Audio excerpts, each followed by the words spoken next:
फलटण उपजिल्हा रुग्णालयातील महिला डॉक्टरवर अत्याचाराचा आरोप असलेला पोलीस उपनिरीक्षक गोपाळ बदने हा स्वतःहून रिक्षानं येऊन फलटण शहर पोलीस ठाण्यात हजर झाला। फलटण इथे महिला डॉक्टरनं हॉटेलमध्ये गळफास घेऊन आत्महत्या केली होती। या प्रकरणानंतर संपूर्ण राज्यात प्रचंड खळबळ उडाली। आरोपी पीएसआय बदने हा या घटनेनंतर फलटणमधून पसार झाला होता। त्याच्या शोधासाठी फलटण पोलीस आणि सातारा स्थानिक गुन्हे शाखेचे 2 पथक बीड, पुणे, पंढरपूर आदी ठिकाणी रवाना झाले होते।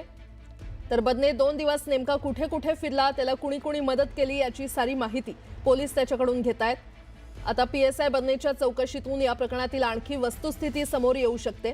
मुख्यमंत्री देवेंद्र फडणवीस हे आज फलटण इथे विविध विकास कामांच्या उद्घाटनाच्या निमित्तानं जात आहेत, तर दुसरीकडे पीएसआय बदने हा फरार होता, त्यामुळे पोलिसांवर प्रचंड दबाव आणि तणाव होता। मात्र बदने हा स्वतःहून पोलीस ठाण्यात हजर झाल्यानं पोलिसांनी देखील सुटकेचा निश्वास सोडलाय।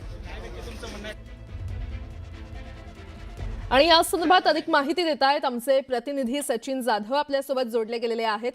सचिन, गोपाळ बदने ज्याच्यावर मुख्य आरोपी म्हणून आरोप आहे तो पोलीस ठाण्यात हजर झाला असल्याचं कळतंय, काय अपडेट?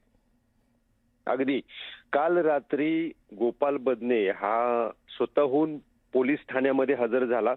फलटण ग्रामीण पोलीस ठाण्यामध्ये त्याने सरेंडर केलं आणि सगळ्यात महत्त्वाचं म्हणजे गेल्या 48 तासांपासून तो फरार होता। पोलिसांना माहित नव्हतं तो कुठे आहे, मात्र अचानक तो हजर होतो यावर सुद्धा आश्चर्य व्यक्त केलं जातं। याचं सगळ्यात महत्त्वाचं कारण म्हणजे आज मुख्यमंत्री देवेंद्र फडणवीस यांचा फलटण दौरा आहे आणि या फलटण दौऱ्याच्या आधी कुठल्याही पद्धतीचं गोंधळ होऊ नये किंवा फलटण दौरा चालू असताना गोंधळ होऊ नये म्हणून बदने हजर झाला की काय, पोलिसांना बदने कुठे आहे हे माहीत होतं की काय, असा प्रश्न सुद्धा सध्या आता या ठिकाणी लोक विचारताना पाहायला मिळत आहेत।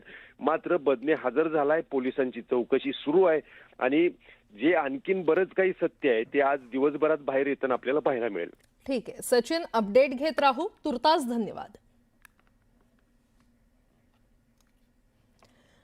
फलटण येथील उपजिल्हा रुग्णालयामध्ये कार्यरत महिला डॉक्टरनं आत्महत्या केली आणि तिच्या कुटुंबियांची मंत्री पंकजा मुंडे यांनी बीडमधील तिच्या गावी जात भेट घेतली आहे। यावेळी त्यांनी डॉक्टर तरुणीच्या कुटुंबियांचं सांत्वन केलं। मुख्यमंत्री देवेंद्र फडणवीसांना भेटणार असून या प्रकरणाची वरिष्ठ अधिकाऱ्यांकडून चौकशी झाली पाहिजे असं पंकजा मुंडे म्हटल्यात। कुणालाही पाठीशी घातलं जाणार नाही, आरोपींना कठोर शिक्षा होईल असं सांगत कुटुंबियांना पंकजा मुंडे यांनी धीर दिलाय।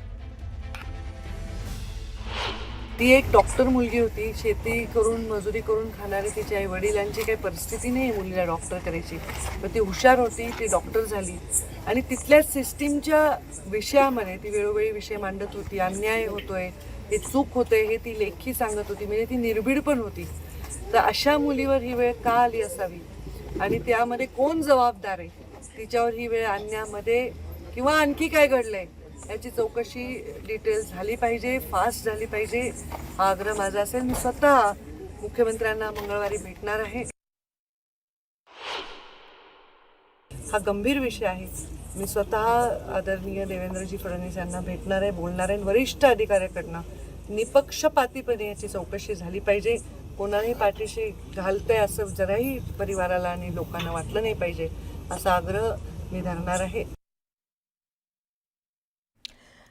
फलटणमधील महिला डॉक्टरच्या आत्महत्या प्रकरणात एका खासदाराचंही नाव समोर आलंय। या मुद्द्यावरून राजकारण तापल्याचं पाहायला मिळतंय। मयत डॉक्टरच्या कुटुंबियांसह विरोधकांनी थेटपणे यात भाजपचे माजी खासदार रणजितसिंग नाईक निंबाळकर यांचं नाव घेतलंय। यावरून विरोधक आणि सत्ताधाऱ्यांमध्ये जुंपल्याचं पाहायला मिळतंय।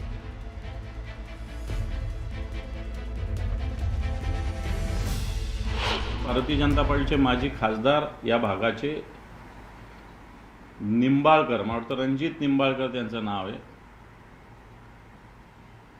31/7/2025 रात्री राजेंद्र शिंदे आणि नाग टिळक नावाचे त्यांचे पीए आहेत, यांच्या फोनवर हे माजी खासदार त्या दिवशी डॉक्टर संपदा मुंडेंशी बोललेले आहेत आणि बोलण्याचा कशासाठी बोलले तर एक वाहतूकदार आहेत जो बीडचाच आहे, फीड अनफीड देण्याच्या विषयी बीडच्या नावाने त्यांना हिनवलं सुद्धा। तिच्या जबाबामध्ये तिने दिलेलं आहे की मी खासदार मोदींना माहिती दिली असेल मला माहिती, पण त्या घटनेचा आणि या घटनेचा काय संबंध आहे? किंवा त्यात म्हटलंय का तिने, तुम्ही वाचलंय स्वतः, त्यात म्हटले का खासदारांनी दबाव आणला होता म्हणून?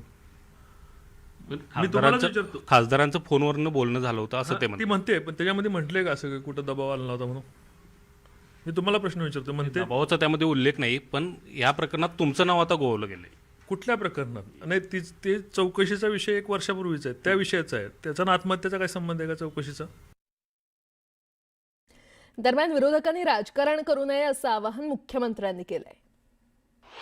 कोणालाही सोडलं जाणार नाही. विरोधी पक्षाच्या वतीनं जाणीवपूर्वक याला राजकीय रंग देण्याचा प्रयत्न होतोय, हे करणं काही योग्य नाहीये. मी एवढं स्पष्ट सांगतो की डायरेक्टली किंवा इनडायरेक्टली कोणीही याच्यामध्ये इन्व्हॉल्व आहे असा पुरावा मिळाला तर आम्ही सोडणार नाही, पण राजकारण करू नका.